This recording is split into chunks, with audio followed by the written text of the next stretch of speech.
दोस्तों, देश में धर्म का धंधा चल रहा है। देवभूमि उत्तराखंड में मंदिर के खजाने की लूट को लेकर एक बहुत हैरान करने वाली खबर सामने आई है। मामला बीकेटीसी यानी कि बद्रीनाथ केदारनाथ मंदिर समिति से जुड़ा हुआ है। आरोप है कि मंदिर समिति के खजाने से कई भाजपा और संघ से जुड़े लोगों की खास खिदमत की गई। खुलासा करने वाले आरटीआई एक्टिविस्ट विकेश सिंह नेगी का दावा है कि बीकेटीसी ने पिछले यात्रा काल में तमाम अनाधिकृत लोगों के आवास, खाने पीने और हेलीकॉप्टर टिकट पर लाखों रुपए खर्च किए। इसके लिए बाकायदा सबूत तक सामने रखे गए।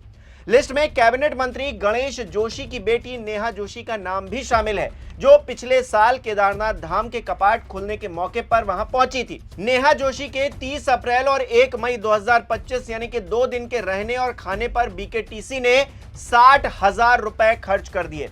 इसी तरीके से केदारनाथ की विधायक आशा नौटियाल के 37,500 रुपए, प्रधानमंत्री नरेंद्र मोदी के भाई पंकज मोदी का 20,000 रुपए, आरएसएस नेता प्रकाश व निरंजन का 22,000 रुपए, रुद्रप्रयाग के भाजपा जिलाध्यक्ष भारत भूषण भट्ट और अन्य कार्यकर्ताओं के 24,000 रुपए, बीकेटी अध्यक्ष हेमंत द्विवेदी के निजी सहायक अजय श्रीवास्तव के 23,000 रुपए के आवास का बिल मंदिर समिति की तरफ से भरा गया। विकेश सिंह नेगी ने बताया है कि पर्यटन मंत्री सतपाल महाराज बीकेटीसी के अध्यक्ष व मुख्य कार्याधिकारी के अतिथि दिखाकर कई अन्य लोगों के आवास, भोजन पर भी लाखों रुपए खर्च किए गए। इतना ही नहीं, बीकेटीसी ने पिछले यात्रा काल के दौरान हेलीकॉप्टर टिकटों के भुगतान का जो ब्यौरा दिया है वो भी हैरान करने वाला है। बीकेटीसी अध्यक्ष, उपाध्यक्ष के अतिथियों के हेलीकॉप्टर टिकटों का भुगतान भी मंदिर कोष से ही किया गया, जो कि लाखों में है।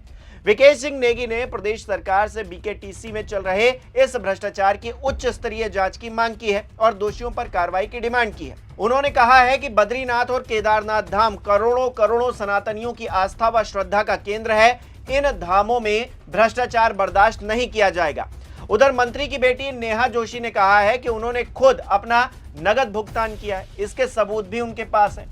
नेहा के मुताबिक पिछले वर्ष वो और उनके अन्य जो साथी थे वो बाबा केदारनाथ जी के कपाट खुलने के पावन अवसर पर बाबा के धाम गए, गायत्री भवन में रुके। वहां लिए गए 3 कमरों का भुगतान उन्होंने डिजिटल पेमेंट का विकल्प उपलब्ध न होने के कारण नगद में किया था, जिसके साक्ष्य भी उपलब्ध है और जिसकी पुष्टि गायत्री भवन के कर्मचारी भी कर देंगे, ये बात कही गई है। इसके अलावा वो कह रही हैं कि जीएमवीएन में भी 2 कमरे लिए गए थे, जिसका भी भुगतान किया गया। इस बात की गहन पड़ताल होनी चाहिए कि किस प्रकार पहले से ही भुगतान किए गए कमरों का भुगतान दोबारा मेरे नाम की रसीद काटकर लिया गया है। क्या यह किसी साजिश के अंतर्गत दुर्भावना के साथ किया गया कृत्य है या योजनाबद्ध रूप से की जा रही कोई अनियमितता है? कुछ भी हो, लेकिन आज मैं इसकी शिकार हुई हूं, पर कल आप में से कोई भी हो सकता है। ये बात नेहा कह रही है। अब यहां 2 परिस्थितियां हो सकती हैं। या तो नेहा जोशी झूठ बोल रही हैं, हालांकि नगद पेमेंट के सबूत होने की वो बात भी कर रही है। दूसरी तरफ ये हो सकता है कि अगर वो सच बोल रही हैं तो मंदिर समिति में बैठे लोग घपलेबाजी कर रहे हैं। गलती किसकी है और कौन देवभूमि में राक्षसी कृत्य कर रहा है, जांच का विषय है।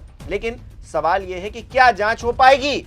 क्या आरोपियों को सजा मिल पाएगी इस खुलासे के बाद, या फिर सवाल उठाने वाले को ही फंसा दिया जाएगा, जैसा कि भाजपा सरकारों में आम हो चला है? आपकी क्या राय है? कमेंट बॉक्स में जरूर बताइएगा। इस वीडियो को लाइक करना, शेयर करना मत भूलिएगा। हमारे चैनल को सब्सक्राइब नहीं किया तो वो भी जरूर कीजिएगा। आप हमें सहयोग भी कर सकते हैं ज्वाइन बटन पर क्लिक करके। बहुत बहुत धन्यवाद।